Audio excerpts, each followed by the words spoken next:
A ja dodnes netuším, že čo robí Jakša. A myslím si, že to nevie ani Jakša sám.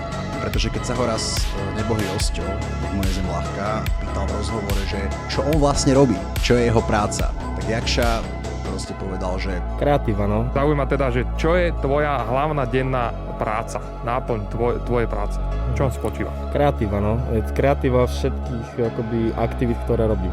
No ja som si pozrel pár rozhovorov s Jakšom a priznám sa, že mňa to teda dosť inšpirovalo. Možno by som aj ja mohol žiť ako Jakša. Asi proste je problém robiť len videá.